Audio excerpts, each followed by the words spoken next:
Përshëndetje të nderuar miq, jemi përsëri në podcastin Flasim Arbërisht. Podcast I cili është ndërtuar me qëllimin për të bërë sa më vizibil realitetin e të folurës së gjuhës shqipe arkaike të italianizuar ose gjuhës arbërishte. Dhe sigurisht deri tash kemi patur në vazhdimsi arbëresh të gjitha kategorive, të cilat sjellin eksperiencat e tyre të mësimit të gjuhës në familje, të mësimit të gjuhës në përkurse dhe të nevojës të mësimit gjuhës arbëreshe në shkollat publike në gjitha komunat ku ka një prezencë të rëndësishme arbëreshe. Sot kam kënaqësinë t'ju bëj me dije që për këtë çështje do të flas me linguisten, gjuhëtaren Donika Bakiu, që është nga Tetova, por që ka një pasion edhe për gjuhën arbëreshe dhe është marrë me disa studime. Faleminderit që pranuat ftesën. Faleminderit juve I nderuar, për më shëndet dhe kënaqësi sot jem në podcastin tuaj. Është kënaqësia jonë. Më tregoni si ju ka ardhur dëshira, vullneti për t'u marrë me gjuhën arbëreshe?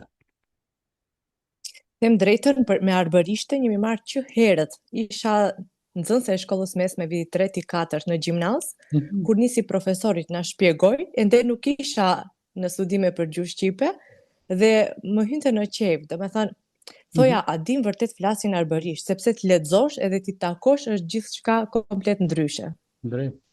Dhe më pas fillova studimet për gjuhë dhe letërsi shqipe në Universitetin e Evropës Juglindore, filloi profesori në atë kohë na shpjegoi për arbëreshët.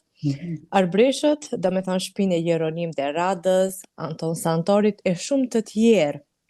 Them të drejtën, në fillim I the profesorit, din vërtet flasin arbërisht sepse ka nikur pas kohës Skënderbeut, domethënë me fanatizëm do të truhet diçka e tillë.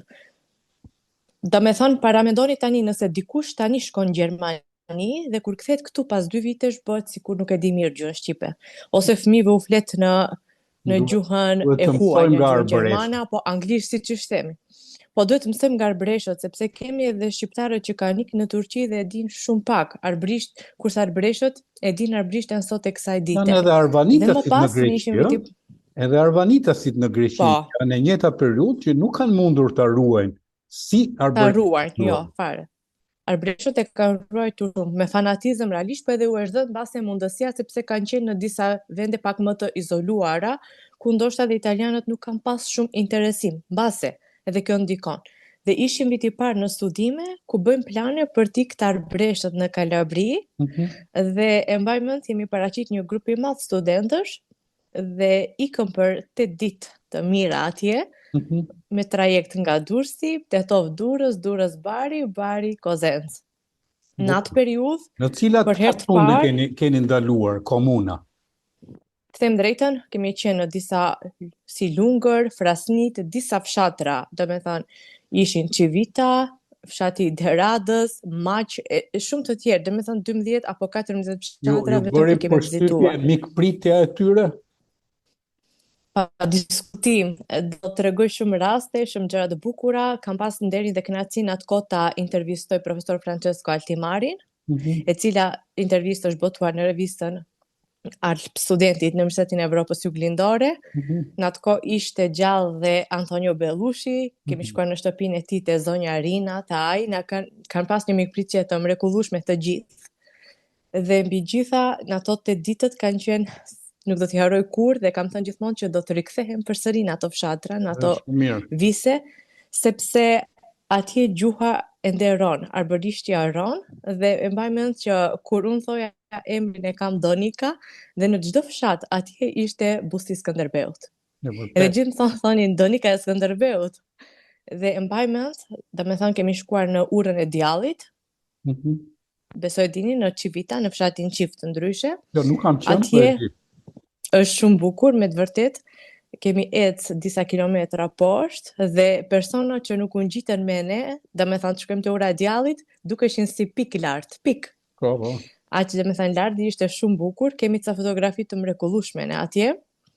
Më pas kemi qenë në shtëpinë e Jeronim de Radës. Kemi qenë në disa vende, në disa fshatra dhe ishte për ato, domethënë mrekullisht edhe mikpritje. Ishte vështirësi në komunikim me ta, shqipja juaj me shqip. Them të drejtën, pak pa diskutim. Ato disa që ishin më të vjetër Maqedoninë e Veriut nuk e dinin ku është. Ju thonim Shqipëria, Arbëria. Atëre kuptoni se ne ishin jemi mosh Arbëria. të gjithë Arbëria, por superfuqit na ndanë në 5 shtete. Pa diskutim. Ne të më pasmit, sepse arbëreshët janë të periudhës otomane. Janë me vdekjen e Skënderbeut, nuk ju nënshkruan sundimit turk dhe zgjodhen të largohen. Po ne po vonë na ndanë në 5 shtete, ju në Maqedoninë e Veriut, Maqedonia e Veriut tashmë ishri Republika Jugoslave e Maqedonisë u themelua pas luftës së dytë botërore, Josip Tito sipas meje e bëri edhe për të përçarë shqiptarët, ose edhe për të kufizuar edhe pushtetin serb, po këto nuk na interesojnë sot, na intereson gjua. Ju si u adoptuat me gjuhën aty? Themi të drejtën, në fillim ishte e rëndë, sepse flisnin gjuhë, domethënë kishte edhe italianizma që përdornin. Po, italianizuar. Në fjalorin e tyre. Kishin dhe fjalë të vjetra, fjalë të vjetra shqipe, dhe mbaj mend në atë kohë një profesoresh Emilia Konforti, e shfrytëzoratin sa përshëndes, e njihte mirë gjuhën shqipe, dhe në shumicën e fshatrave ishte me ne, por na kanë ndihmuar dhe profesor Altimari në atë kohë, ishte me ne në disa vende, po dhe na priste mirë dhe Antonik Berisha, nuk e di se e njihni këto profesorët, por për ne ka qenë Altimarin e kam intervistuar edhe unë. Po, edhe unë e kam interesuar, është e botuar dhe e kam në video, domethënë atë që flet në Kalabri. Them të drejtën, fillim ishte rënd, sepse ne i dinim nga librat që kishim mësuar. Juve ju duket e rënd, po unë që jam italisht folës, unë punoj me një radio kombëtare italiane, nuk e kam as pak të vështirë, sepse pjesën e italianizimit e kam pjesë time, kështu që nuk e kam as pak të vështirë. Dhe ne në Shqipëri, italishtën e kemi gjuhë parë, kështu që kjo na ndihmon për t'i kuptuar, e kemi shumë më të thjeshtë. Kurse ju nuk keni italishtën. As në Kosovë? Neve e kemi, domethënë vetëm këto që janë larguar po punojnë në Itali, nuk e kemi përditshmëri. Ne këtu në përditshmëri normal që kemi gjuhën maqedonase, gjuhën angleze deri diku, po edhe gjuhën turke, varësisht vendit. Do thënë Tetova është më mbi gjysma me shqiptar, kështu që kemi pak më të lehtë. Në Tetovë kam qenë kur ishte zoti Arbër Xhaferi, kam patur mik. Kam qenë në zyrën afër aty, kam shkuar dhe ke zyra e Ali Ahmetit në Kumanov, mos bëja Haracin në duket ishte, mos gaboj, po bëhet fjalë për shumë vite përpara. Ju presim edhe tani, kemi ndryshime. Mirë, faleminderit. E di që ka shumë ndryshime, se unë jam gazetar politik, mbuloj territoret shqiptare të Ballkanit. Kështu që po, ju e dëgjuat faktin që të rinjt nuk e mësojnë gjuhën siç e kanë pas mësuar përpara? Po. Në arbëreshe? Domethënë arbërishtën po. Në atë kohë, domethënë në fshatra kur vizitonin fshatrat, kishte shumë pak të ri, duhet ta theksoj këtë gjë. Nuk kishte shumë të ri, kishte zakonisht moshuar, mosha e gjyshërve të mi, mbase as edhe prindërve të mi. Dhe mbaj mend kur bisedonin me të moshuarët, thonin që, domethënë për vendin në Kalabri nuk e thonin që është Itali, po thoshin të rit kanë shkuar në Itali të punojnë. Kanë shkuar në Itali, në Rom, në Venedik për të punuar. Them drejtën, për aq sa që ndruam shumë pak të ri kemi takuar dhe ata pothuajse e dinin shumë pak ose fare arbërishten. Me thënë gjithmonë thoshin që nuk e mësojnë në shkollë, nuk e mësojnë, po unë sa di ishte katedra gjuhës shqipe në Universitetin e Kozencës. Po, është. Po, ka dhe kurse duhet bërë me ligj, duhet bërë detyruar që ta mësojnë fëmijët në përshkolla, pastaj le të shkojnë në Itali, le të shkojnë në Gjermani, le të shkojnë në Amerikë, ama sjellin mbajnë me vete edhe gjuhën e bukur arbërishte, sepse është e bukur. Pa diskutim, është e bukur, është gjuha shqipe e vjetra, pa diskutim. Dhe të them të drejtën, në fillim ishte e vështirë, po pastaj filluam ta kuptojmë, ta dim, të kuptojmë fjalët, domethënë djem u thonin trima, vajzave kopile, vajzave në prag martese. I kanë edhe në këngë. Po, i kanë në këngë, i kishin në këngë dhe na këndoni dhe këngët e punës. Kjo vërtet bënte të ndihem si kanë ruajt me aq fanatizëm, sepse është e vështirë. Nuk është si të ruash një gjë në Maqedoninë e Veriut. Është rast unikal, që janë integruar në studim realisht. Për studim. Po, është rast studimi ajo vetëm. Juve ju vlen ta studioni që jeni të fushës, po mua si gazetar më intereson çfarë rrugësh duhen ndjekur që ta bëjmë që të mos vdes. Pra rrugët politike, rrugët studimore, ndoshta ka nevojë për kongres. Rrugët institucionale, kongres. Ka nevojë për një kongres gjuhësor. Janë tërë problematika që cilat duhen përballuar. kjo duhet të ulemi një tryez të rrembullakëve të gjithë bashkë, sepse një person nuk mund ta bëj. Ne, pa diskutim, ne jemi të fushës. Persona kam kontaktuar unë, kam intervistuar unë, janë pafund, po secili e ka bërë më vete alfabetin. Secili më vete. Alfabeti është një, këtë që kishte dje kongresin e manastirit. Një është alfabeti. Tani duhet ai alfabeti jetë. Ata kanë alfabetin e tyre dhe kanë disa alfabete, prandaj duhet njësimi, standardizimi i gjuhës. Po patjetër se pas standardizim nuk mësohet. Edhe dialekte sigurisht duhen ruajtur, sepse janë pasuri, japin ngjyra gjuhës, janë domethënëse të historisë së gjuhës, sepse ju e dini që gjuha nuk është abstrakte. Gjuha vjen nga realiteti, vjen nga nevoja e praktikës. Nuk është kështu. Pa diskutim, fjalët ndryshojnë. Këto dialekte duhet të ruhen, sepse janë pjesë e historisë të arbereshëve. Besoj unë. Pa diskutim që duhet të ruhen, sepse pa u ruajtur nuk ne të dy kuptohemi 100%, ju keni të njëjtën me neve. Edhe besoj edhe tekstet në shkollat fillore i keni të njësuar me të Shqipërisë. Kosovës? Ngjashëm, gati se të njëjtat janë. Pra, kjo duhet bërë edhe në arbërisht, të kenë tekstet të njëjta dhe pastaj në shtëpi të ruajnë gjitha ngjyrat. Arbërishtën të ruajnë gjithmonë. Folmen, patjetër. Arbërishtja duhet standardizuar, sepse ka dy ide. Një të mësohet shqipja në shkolla dhe tjetra të mësohet arbërishta. Nëse do të pyet në titull personal, të mësohet arbërishtja, sepse është pjesë e historisë, është pjesë e komunikimit, është pjesë jetësore. E kanë në këngë, e kanë në valle, e kanë në përditshmëri. Në përditshmëri, e kanë në kuzhinë, kur gatuajnë. E kanë kudo. Të gjitha, kështu që unë them që të ruhet arbërishtja, patjetër sepse të mos humbet, duhet të bëjmë luftë për këtë, do kisha thënë, po patjetër që duhet të ketë kongrese, duhet të takohemi bashkë ne si gjyqtarë kudo që jemi. Po t'ju pyesin, doni ju të punoni në shkollat e fillore të arbërisht për të dhënë arbërishten?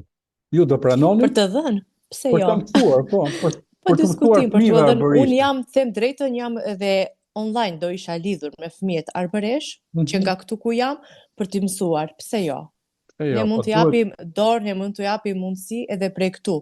Kam mbajtur disa ligjërata dhe në Boston për gjuhën shqipe, kështu që lidhesha nga tetova dhe jepshim maksimumin për njëri tjetrin. Kështu që të njëjtën do e kisha bërë edhe tani. Pse jo? Sa herë që kanë nevojë dhe kudo. Nëse do futet në kurrikulum në shkollës, nuk do jetë normal që duhet mësues. Duhet mësuar në klasa.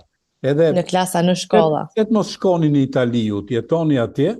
Edhe se ju jeni vajzë re, pse jo mos gjeni një një bashkëshor, janë shumë burra simpatike dhe të besës, mikpritës. No, çat keqe do kishe, brenda njëjtit komb jemi. Jo, gjitha është jetë private, kështu që ne të varët jemi këtu. Unë e bëra me shaka, për të thënë që pa diskutim. Jemi pjesë të njëjtit komb. Po që do ketë nevojë sipas meje, nëse do realizohet një marrëveshje e dy kryeministrave për të ruajtur këtë thesar që është thesar për kombin shqiptar, po dhe për Italinë, për historinë e Italisë vetë, atëherë do duhen docentat gjuhës, cilët duhet shkojnë atje derisa të formohen docentat arbëresh. Kështu që unë besoj që duhet ketë si ju edhe nga Shqipëria që të shkojnë fillimisht atje të japin një kontribut të tillë. Dhe ju thatë unë jam diskutimi edhe nga Kosova. Pse jo, ne kemi qenë pak një periudhë dhe e dim shumë mirë, madje kam bërë dhe disa studime për paragjykimet shqiptar maqedon dhe anasjelltas, po ashtu dhe arbëresh italian. Dhe italian arbëresh, që i kam ledhë dhe i kam prezantuar në disa konferenca shkencore ndërkombëtare. Bukur shumë. Edhe fakti që e keni pasion, sepse është një gjuhë e mrekullueshme, mua kur intervistoj arbëreshët, kam shkuar për televizionin publik, atje kam bërë tre puntatat e emisionit time. Do shkoj edhe për ABC-n ku punoj tash në Kalabria apo në Sicili, do i shohim, sepse janë një pjesë e historisë tonë, edhe gjuha e tyre është një pjesë e historisë tonë, është domethënëse. Po. Ka një domethënie të veçantë dhe nuk duhet të humbet, duhet vazhdimisht punojmë për ta ruajtur atë. Duke filluar nga ne, nga arbëreshët vetë, nga institucionet dhe kudo. Sepse nuk mund ta bëj vetëm një person dhe nuk mund ta merr si medalje vetëm një person. Punët e mira bëhen në grupe. Jam shumë dakord. Edhe ata për shembull e kanë trashëguar në mënyrë orale, në mënyrë gojore brenda familjes, po një pjesë e vogël din ta shkruajnë. Kështu që E fakt, ato vetëm din nevojë ta për flasin. docent do ketë shumë, nevojë për docent të gjuhës shqipe që është e njëjta gjuhë, vetëm se është e letrarizuar, që ju mund ta mësoni është shumë shpejt standardizuar. arbërishtën, mund ta mësoni shumë shpejt një standard të arbërishtes dhe mund bëheni si ju gjithë gjuhëtarët, mund bëhen kontribues të kësaj historie të mrekullueshme të kombit shqiptar. Gjuha arbërishte, 600 vjet i mbijetoi. Dhe të vdesi tash do ishte turp për secilin nga ne. Pa diskutim. Kështu që unë jam shumë i lumtur që ju thatë që po, do isha e gatshme të shkoja t'u jepja fëmijëve arbëresh gjuhën arbëreshe, dhe si ju dua të identifikoj sa më shumë, se unë besoj që do të ndodhë një marrëveshje midis dy qeverive, që do ketë marrëveshje politike, do ndërtojnë grupet e punës, ekspertët, e sigurisht do ketë edhe zërat financiar, se asgjë nuk bëhet pa zëra Pa financa. Kështu që ju falenderoj për intervistën, edhe ju Faleminderit juve. Me zemër për faktin që thatë jam e gatshme të shkoj të ndihmoj në ruajtjen e gjuhës arbëreshe, si thoni juve, në Itali, edhe secili nga ne t'japi kontributin e vet që kjo gjuhë të mos vdes. Diskutim. Edhe komplimente për pasionin që keni për gjuhën. Unë jam një ndër doktor shkencët më të reja në vend, kam doktoruar në moshfare të re dhe aktualisht kam 34 punime shkencore. Wow. Në vendin tonë këta janë gjëra pak, domethënë që duhet krah, të duhet ndihmë dhe të duhet të punë. Po, punimi tjetër shkencor dhe duam për arbërishten. Pa diskutim se është domosdoshmëri. Faleminderit shumë edhe komplimente për gjithçka që bëni për gjuhën, sepse ajo që i dallon kombet nga njëri tjetri është vetëm gjuha. Të tjerat shkojnë e vinë. Pa diskutim, të tjerat shkojnë e vinë. Faleminderit juve, kënaqësi ishte për mua. Kënaqësia ishte imja. Faleminderit dhe ju që na ndiqni nga Artur Nura Channel në podcastin Fjasim Arbërisht, ku synojmë me të gjithë të intervistuarit të sjellim në vëmendjen tuaj, po në mënyrë të veçantë në vëmendjen e politik bërësve, nevojën për të ruajtur këtë pasuri të jashtëzakonshme të kombit shqiptar, gjuhën arbëreshe. Faleminderit, na ndiqni në intervistat e tjera.